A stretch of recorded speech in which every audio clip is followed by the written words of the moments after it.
السلام علیکم، کیسے ہیں آپ سب؟ امید ہے کہ آپ سب خیریت سے ہوں گے۔ ہماری دعا ہے کہ اللہ تعالیٰ آپ سب کو خیریت سے رکھے، آمین۔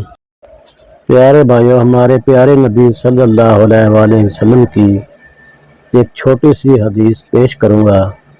آپ اس حدیث کو یاد کر لیں اور دوستوں کے ساتھ بھی شیئر کریں۔ بسم اللہ الرحمن الرحیم۔ حضرت ابو ہریرہ رضی اللہ عنہ سے روایت ہے کہ رسول اللہ صلی اللہ علیہ وآلہ وسلم نے فرمایا، میری امت میں سے پہلا گروہ جو جنت میں داخل ہوگا وہ 14ویں رات کے چاند کی صورت پر ہوگا۔ جو ان کے بعد ہوں گے وہ آسمان میں انتہائی چمکدار ستارے کی طرح ہوں گے، پھر وہ تدریجاً اپنے اپنے مرتبے کے مطابق ہوں گے۔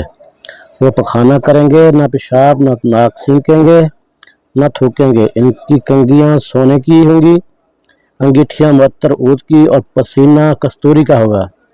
ان سب کے اخلاق ایک ہی انسان کے خوبصورت اخلاق پر گئے ہوں گے۔ اپنے والد حضرت آدم علیہ السلام کی قامت پر 60 ہاتھ لمبے ہوں گے۔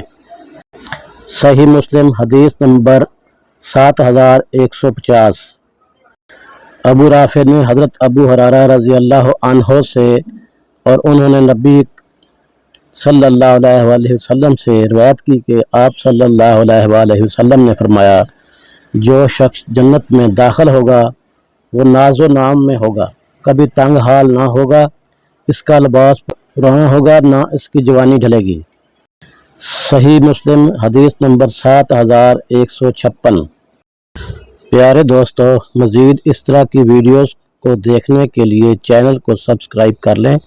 برائے مہربانی ویڈیو کو بھی لائک کریں۔ جزاک اللہ، شکریہ۔